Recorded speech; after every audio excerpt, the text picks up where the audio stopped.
경제사회연구원의 신범철입니다. 한국국가전략연구원에서도 소속을 두고 있어가지고 그쪽으로 홍보를 하신 것 같은데, 아무튼 외교안보 특위 비대면 회의에서 북한 동향과 정부 대응의 문제점 10분 동안 말씀드려야 돼서 약간 서두르면서 말씀드리도록 하겠습니다. 사실 북한 당대회를 했고요. 그 다음에 그것으로 나타나는 북한의 국내 동향을 저희가 엿볼 수가 있고, 그리고 그것에 기반해서 문재인 정부의 대북 접근 어떤 것들이 문제점이 있고 어떤 방향으로 나가야 되는가, 그 부분에 대해서 말씀을 드릴게요. 미국에 대해서는 제 발표가 끝난 다음에 장호진 대사님께서 아주 좋은 내용으로 발표를 해주실 거기 때문에 미국 이야기는 담지 않고 최대한 북한 중심으로 문제를 전개해서 설명드리도록 하겠습니다. 북한 8차 당대회는 뭐 이미 잘 보신 것처럼 8일 동안 진행이 됐습니다. 그렇지만 가장 핵심적인 내용은 2일, 3일, 4일, 5일 이 사업청화에서 메시지가 나왔다고 보고요. 그 다음에는 뭐 당 규약 개정이라든가 지도부 구성 뭐 그런 내용이었습니다. 당대 소집 의도와 배경은 체제 내부형 비전 제시를 통한 불만 무마가 첫 번째라고 봅니다. 김정은이 8차 당대회를 정대적으로 소집해서 노동당 중심으로 일하는 모습을 겉으로 드러내기 위함이었다, 그렇게 볼 수 있고, 주민생활 향상에 대한 중장기 비전을 제시하면서 지금 경제난으로 인해 누적된 불만을 무마하려 하고 있다, 그런 모습이 나타났고요. 미국 바이든 행정부 출범을 앞두고 원론적인 대미 입장을 천명하면서 공을 미국에 던진 것으로 보이는데, 아무튼 그 내용을 보면은요, 내부 정치적 목적이 주고 대미 대남 메시지는 부차적이라고 봅니다. 구성을 봐도 경제가 전체의 49%로 절반을 차지했고, 정치가 두 번째로 17%, 그리고 세 번째가 방위력 강화.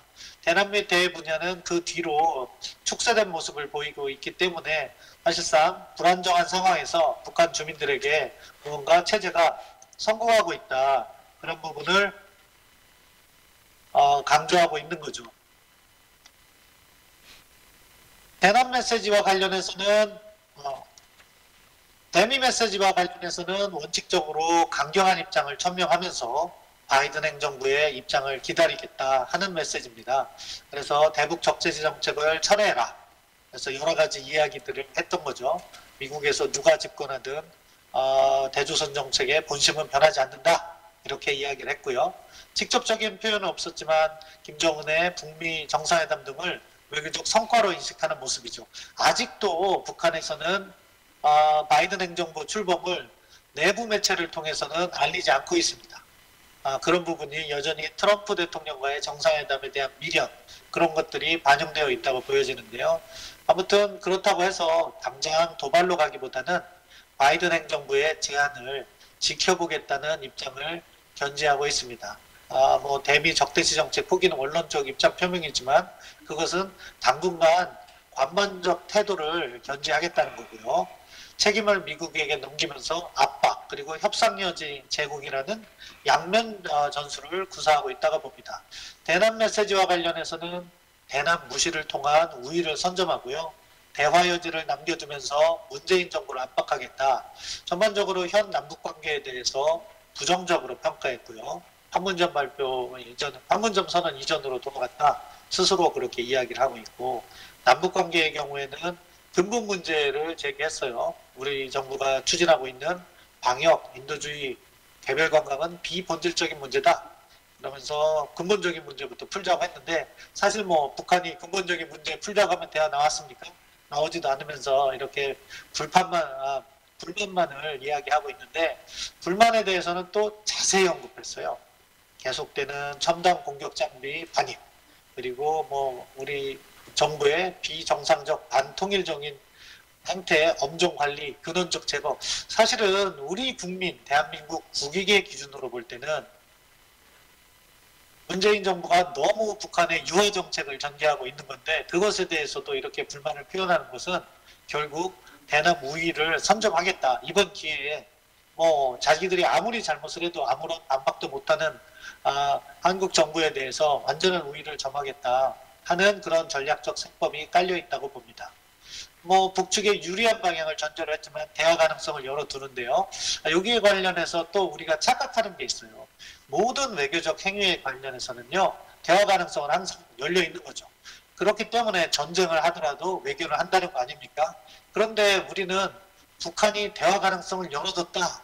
이 말 한마디 들어가 있으면 그것에 너무 집착하는 경향이 있는데 그거는요. 어떻게 보면 외교의 기본인 거죠. 따라서 전반적인 흐름을 읽는 것이 훨씬 더 중요한 문제라고 생각합니다. 지금 북한 대내 상황을 보면은요, 겉으로는 강경한 듯해요. 하지만 내부로는 불안한 상황에 직면해 있다. 첫 번째로는 심각한 경제난에 직면해 있는 거죠. 코로나19로 인한 방역 봉쇄, 물자 반입이 중단되면서 경제는 더욱 어려워지고 있는 상황입니다. 뭐 작년 북한 경제 성장률은 일부 분석에 의하면 마이너스 6%, 이거는 고난의 행군 당시에 마이너스 6.5%에 근접한 상황이라고 하는데요. 가장 중요한 것은 결국 북한 무역의 95%를 차지하는 대중무역이 중단됐다는 거죠. 그래서 국내 정치적인 불안정 예방이 필요한 거고 외환난과 식량난이 심각해지면 인도주의적 위기 발생 가능성에 직면하기 때문에 성과가 없으면 올해 연중에 대대적인 숙청을 통한 속죄악 만들기를 할 가능성이 있다. 그럼 내부 상황은 더 불안정해지는 거죠. 중국과의 관계 유지가 절대적으로 필요한 상황인데 그렇기 때문에 당대회 과정에서도 시진핑 주석의 친서를 갖다가 대대적으로 홍보했고 앞으로도 뭐 공산당 창단 100돌, 북중 우호 원조조약 체결 70돌 계기로 해서 방중 가능성이 있다. 그렇게 평가합니다. 그러면 결국 중국에 의존해서 대미 정면 돌파전을 전개하겠다 하는 거죠. 그렇기 때문에 미국과 관련해서는 핵능력 증강의 핵보위에 유리한 협상 고지를 선점하겠다. 그런 취지에서 강조된 것으로 보이는데요.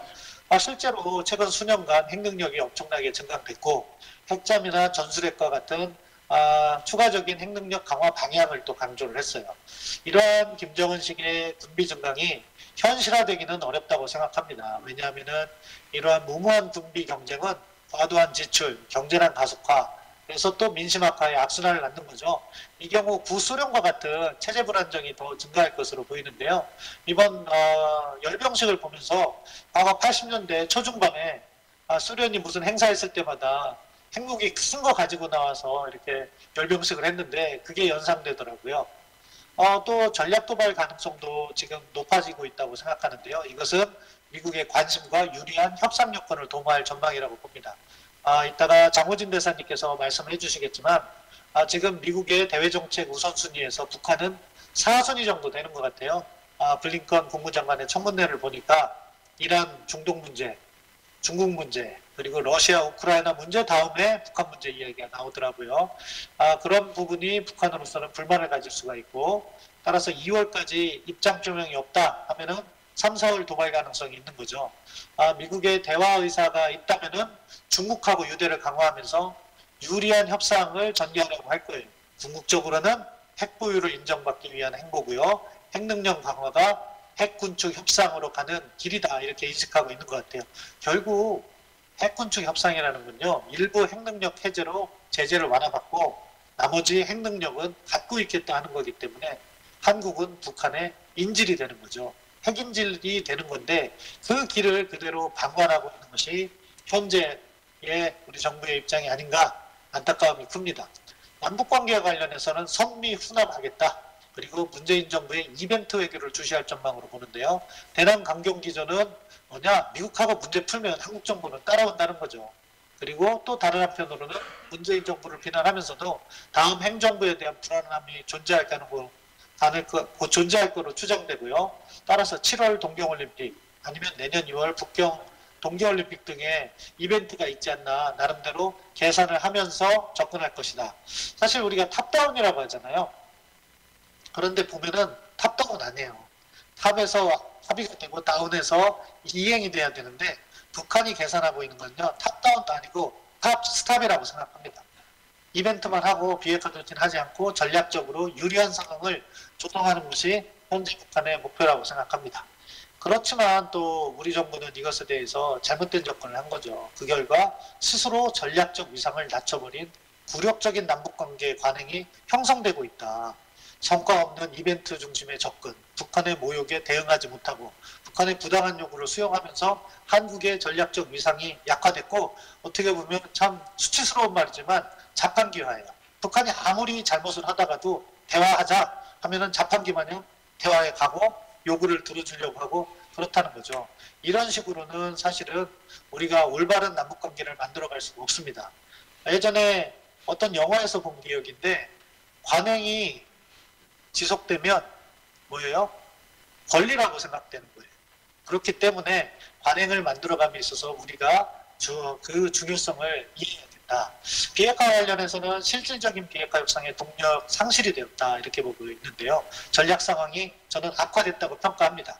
문재인 정부 이전을 볼까요? 가장 중요한 거는요. 비핵화와 관련한 글로벌 공조, 글로벌 공감대가 강화됐었어요. 그런데 지금 그런 노력 하나요? 약화되고 있어요. 북한 핵능력 억제를 위해 제재 계속해서 강화시켰는데 2018년에 대화가 시작된 이후로는 핵능력 억제를 위한 제재가 부과되지 않고 있고 제재 이행 체계도 약화되고 있다. 문재인 정부 이전에는 북중 관계를 차단함으로써 북한의 전략 상황을 악화시키고 그래서 대화로 나올 수밖에 없는 그런 분위기를 형성하는데 줄을 뒀는데 대화를 시작하면서 북중 관계에 대한 개념이 없었던 것 같아요. 그래서 북중 관계 개선이 방기되었고 그 뒤로는 북한의 전략 상황이 강화돼서 지금과 같은 북중 밀착을 방기했다고 봅니다. 그게 앞으로 한반도 전략 상황에서 엄청난 비중을 차지하고 우리에게는 상당한 불이익으로 돌아올 거라고 생각합니다. 이거 다시 돌려놓는 거 쉽지 않아요. 2018년 이전에는 김정은은 시진핑을 한 번도 만나지 못했습니다. 거의 6, 7년 동안. 그런데 지금은 북중 관계가 완전히 예전 수준으로 돌아갔는데 북한의 비핵화 조치 없이도 그렇게 돌아가게 된 것이 뼈아픈 실책이다 그렇게 보고요. 이번에 한미 확장 억제 부분 잠시 후에 설명드리겠지만 계속해서 확장 억제 강화했고 확장 억제 정책위원회 그런 것들 만들어서 협의했는데 2018년 1월 이후에 한 번도 열리지 않았습니다. 북한의 핵능력은 강화됐지만 한미일 안보협력 강화시켜놨지만 약화되고 있고 북한 도발 시 엄중한 대응했지만 형식적 대응 또는 부당한 행동도 묵인하고 있는 것이 지금의 상황이다. 이런 것들을 비교해보면 우리가 어느 방향으로 가야 될지 잘 보여준다고 생각합니다. 최근 행보도 좀 걱정스러워요. 일단 바이든 행정부와 초기 공조가 중요한데 이번에 외교안보 담당자 간의 통화 내용을 보면 차이점이 있잖아요. 확장 억제, 규범 기반 국제 질서, 대북제재 이행 강조는 미국의 발표 내용에 있는데 우리 내용에는 보이지 않는다는 지적이 있어요. 이래서 될까요? 참 걱정이 큽니다. 일본과 같은 경우에는 북핵 CBID까지 이야기를 하고 있는데 아무튼 어제 바이든 대통령과 통화 이전에 시진핑 주석과 먼저 통화했다는 것도 이것도 결국에는 중국의 외교적 행보, 한국을 중립화시키겠다는 행보에 끌려 들어간 측면이 있는 거죠. 따라서 이 외교적인 순서를 조정하는 그러한 지혜도 부족하다. 좀 아쉬움이 큽니다. 그럼 우리가 어떻게 해야 될 것이냐? 저는 이렇게 생각해요. 일단 도발 억제 중요하죠. 그리고 한반도의 평화와 안정, 통일을 지향하고요. 주변국과의 관계를 실질적으로 개선해야 되죠. 그리고 중견국으로서 다양한 국제적 기여를 확대함으로써 우리를 지지하는 국가들의 힘을 우리 대북 외교, 주변국 외교에 활용해야 되는 그런 측면이 있습니다. 근데요, 이거는 사실은 정당을 떠나서 대한민국이 나아가야 될 일반적인 방향이라고 생각해요. 그래서 제가 이거를 PPT를 만든 건데 여기 동그라미에 있는 도발 억제하고요. 실질적인 두 자 빼면은요. 이게 뭔지 아세요? 문재인 정부의 국정과제예요. 정부 출범했을 때. 과연 이대로 했을까요? 지난 4년간? 참 안타까움이 큽니다. 아무튼 시간 관계상 제 발표는 여기에서 마칠까 하는데요. 상세하게 설명을 잘 해주셨습니다. 지정토론 바로 들어가기 전에 나중에 그 답변하실 기회가 있으실 때 만약에 국민의힘 정부가 지금 있다면 그리고 신범철 박사님이 국가안전보장회의의 정책실장이나 차장이시라면 당장 진행해야 될 그 구체적인 행위, 행동, 액션 뭐가 있을지 한 2가지 정도 나중에 좀 얘기해 주시면 좋겠습니다. 다음으로 신원식 의원님께서 먼저 토론해 주시고 그 다음에 태영 의원님 해 주시면 좋겠습니다. 네, 부탁드립니다. 신 의원님. 저는 한 가지만 말씀드리겠습니다. 이제 8차 당대 결과를 요약한다면 좀 진부한 표현이라 어떨지 모르겠습니다만은 진부하지만 진리입니다. 북한의 대남측화 통일 전략은 역시 변함이 없다라는 것이 가장 큰 교훈이 아닌가 싶습니다. 북한이 측화 통일하기 위해서는 두 가지 방법이 있습니다. 그들 북한판 평화 통일, 연방제에 의한 통일이 되겠습니다. 두 번째가 무력 측화 통일인데, 저는 북한의 핵으로 인해서 북한판 평화 통일인 연방제 통일의 가능성이 아주 정대한 것이 사실이라고 봅니다. 그것을 그대로 이번에 보여줬습니다. 북한의 전략 핵은 한미 동맹을 이간 또는 파괴시키는 결정적인 도구가 됐습니다.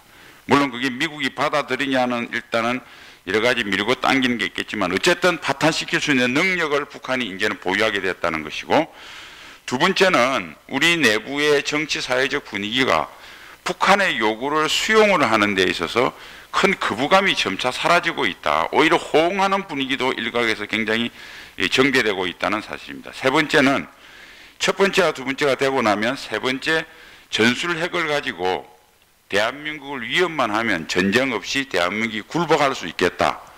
이 세 가지가 정리가 됐고, 이것을 김정은이가 조국 통일을 할 수 있는 공화국 무력이라고 핵을 이야기한 아주 공개적으로 선언한 결정적인 배경이었다. 이것을 우리가 잊지 말아야 된다고 생각을 하고요.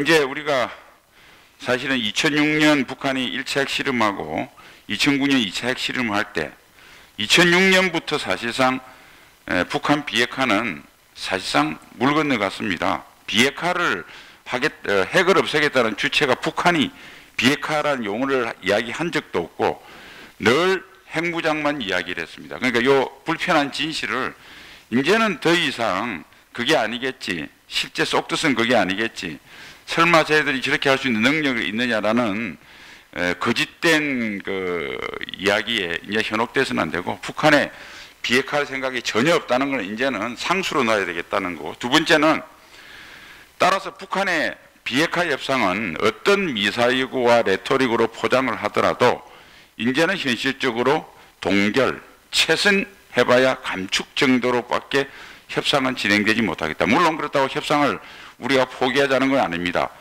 동결, 감축을 고리로 물고 들어가서 끝까지 비핵화를 이룰 수 있는 동력을 가지는 우리의 협상 전략은 분명한데, 현실적으로 가시적인 것은 비핵화보다는 동결 및 감축으로 갈 가능성이 높다.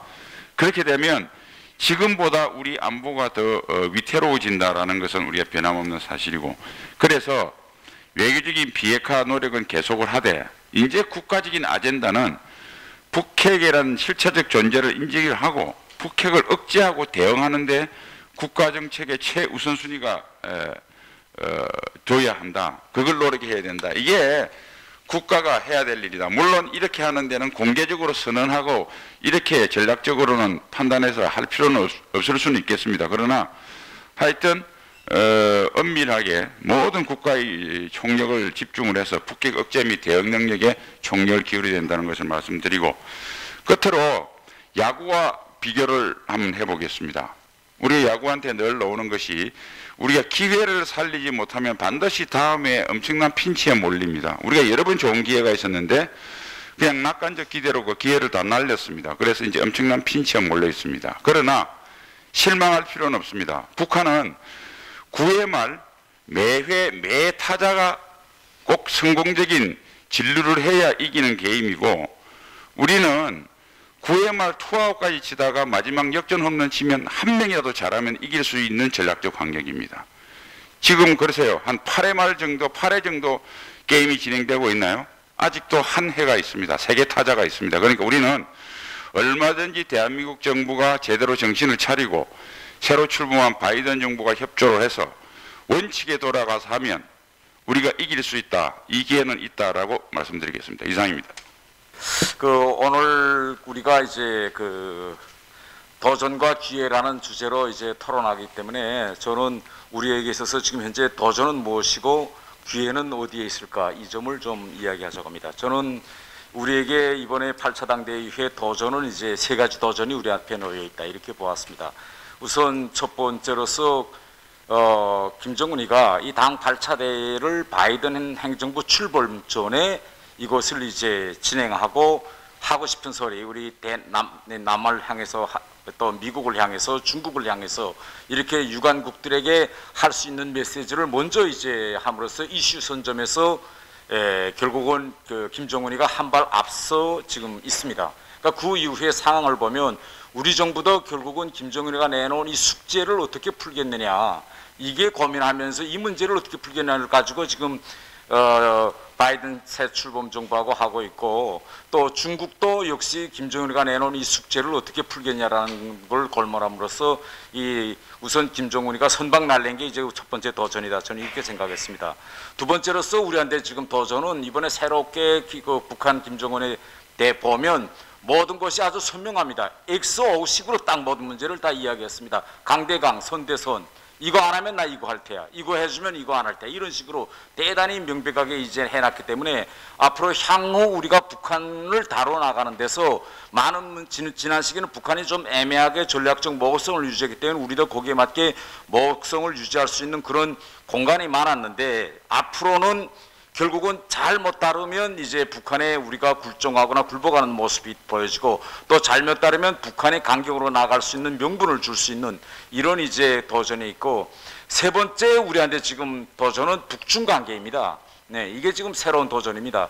이번에 지난 시기와 양상이 다른 것은 김정은이가 이번 당대에서 북한에게 제일 중요한 것이 중국과의 관계라는 걸 명백히 이야기했고, 또 인사 개편을 하면서도 북한 역사에서 처음으로 중국 유학생을 국제부장으로 임명하고, 또 끝나자마자 시진핑하고 축전교황을 하면서 이번에 북한에서 채택한 이 당대의 모든 이 정책적 방향을 중국이 전적으로 지지하고 밀어주겠다, 이런 확답도 받아내서 이 지금 우리 한미 관계라든가 주변 나라들 관계를 보면 북중 관계가 먼저 밀착돼서 들어왔습니다.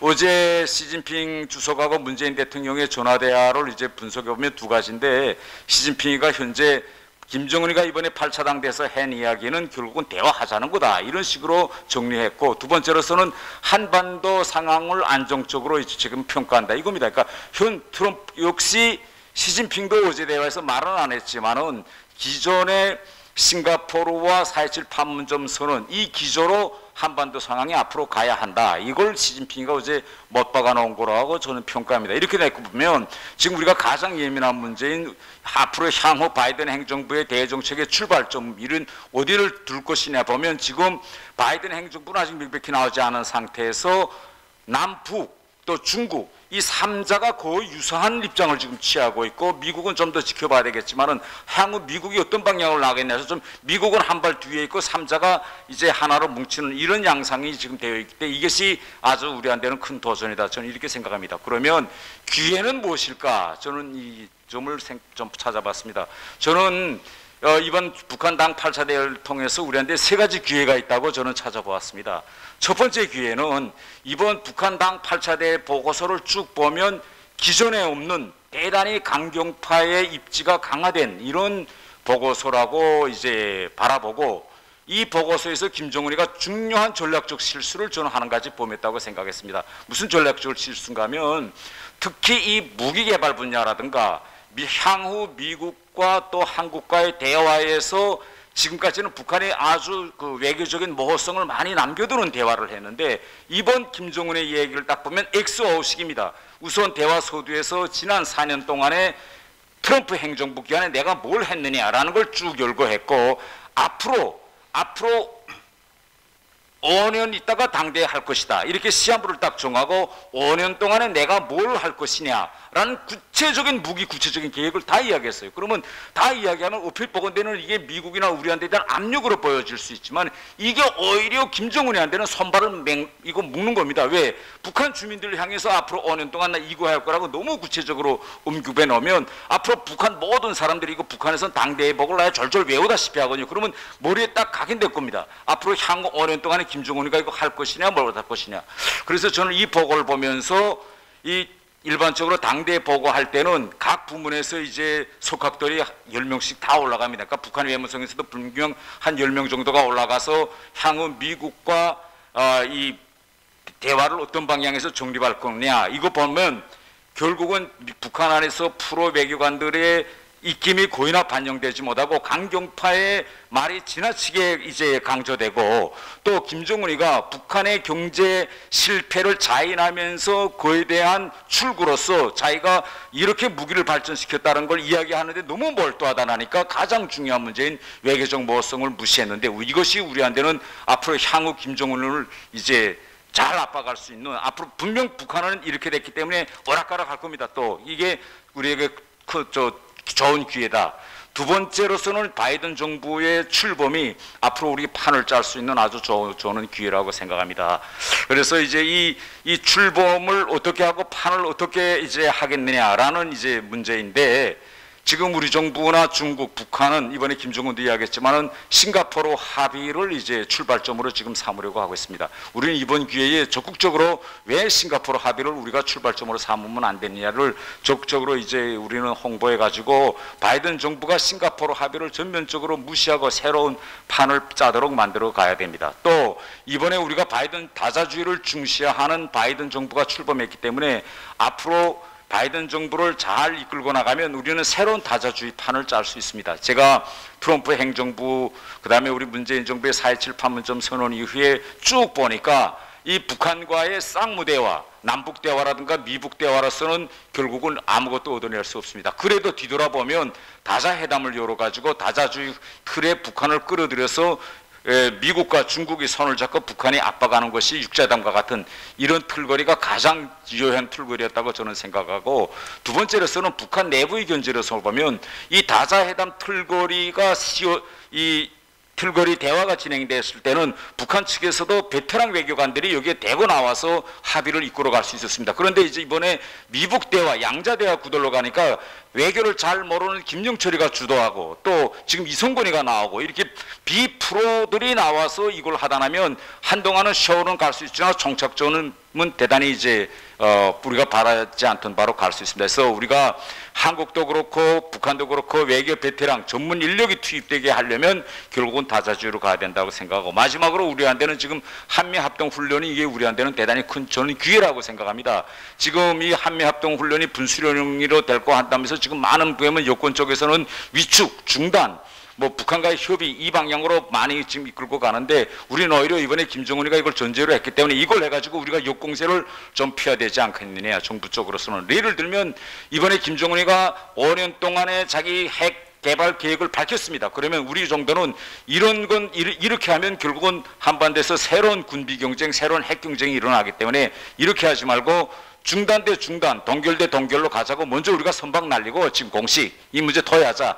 만일 북한이 2월 말까지 한미합동훈련 관련한 대화제에 웅에 나오지 않는다면 우리는 바이든 정부와 함께 합동훈련을 원점으로 복귀시키고 여기에 대한 명분도 우리는 충분히 찾을 수 있다고 생각합니다. 이상입니다.